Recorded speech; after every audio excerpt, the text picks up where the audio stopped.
This video sponsored by BuyMode shopping app. BuyMode e-shopping application is one of the online shopping app now available on Play Store and App Store. BuyMode e-shopping. Please click below link in install application. வணக்கம் அன்பு நண்பர்களே, நாம் இன்று யாரை பற்றின ஒரு சுவாரஸ்யமான தகவல்களை பார்க்கப் போகிறோம் என்றால், சுவாமி விவேகானந்தர் அவர்களுடைய வாழ்வில் நடந்த ஆன்மீகத்தை பற்றிய ஒரு தகவல் தான் பார்க்கப் போகின்றோம். அவரது தாயார் மிகவும் மோசமாக நோய்வாய்ப்பட்டு மரணப்படுக்கையில் இருந்தார். அப்பொழுது திடீரென விவேகானந்தருக்கு தன் கையில் பணம் இல்லாததும் தாயாருக்கு தேவையான மருந்தையோ உணவையோ வழங்க முடியவில்லை என்பது மனதில் தோன்றியது. அம்மாவுக்கு உடல்நிலை சரியில்லாமல் இருக்கும்போது அவரை கவனித்துக் கொள்ள முடியவில்லையே என்று அவருக்கு தன்மேல் மிக பெரும் கோபத்தை ஏற்படுத்தியது.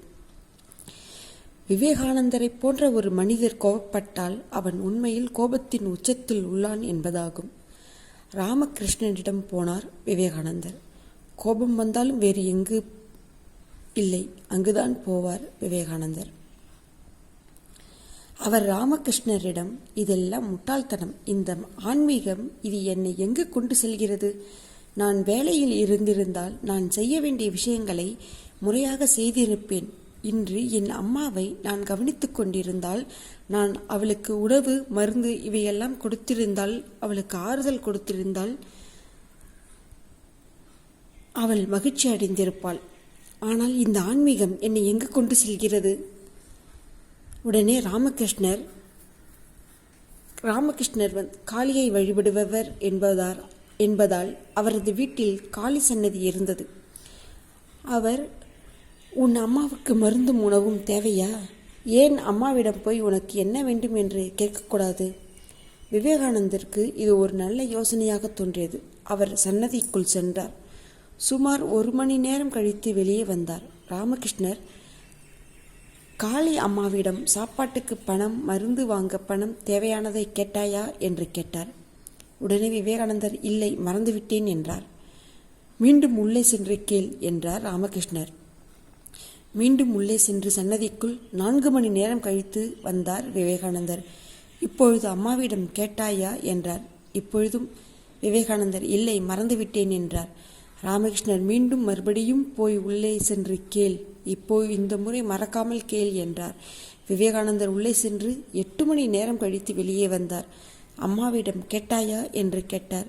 இல்லை, நான் கேட்க மாட்டேன், நான் கேட்க வேண்டிய அவசியமில்லை என்றார் விவேகானந்தர். அதற்கு ராமகிருஷ்ணர், நல்லது, நீ இன்று சன்னதியில் ஏதாவது கேட்டிருந்தால் இதுவே உனக்கும் எனக்கும் இடையிலான கடைசி நாளாக இருந்திருக்கும். நான் உன் முகத்தை மீண்டும் பார்த்திருக்க மாட்டேன். ஏனென்றால் கேட்கும் முட்டாள்களுக்கு வாழ்க்கை என்னவென்று தெரியாது. கேட்கும் முட்டாள்களுக்கு வாழ்க்கையின் அடிப்படை புரிவதில்லை. பிரார்த்தனை என்பது ஒரு குறிப்பிட்ட குணம். நீங்கள் பக்தி செய்தால், நீங்கள் வணங்கும் நிலைக்கு உயர்ந்தால் அது ஒரு அற்புதமான வழி. ஆனால் உங்களுக்கு ஏதாவது கிடைக்கும் என்ற எதிர்பார்ப்புடன் நீங்கள் பிரார்த்தனை செய்தால் அது உங்களுக்கு வேலை செய்ய போவதில்லை என்று கூறினார் ராமகிருஷ்ணர்.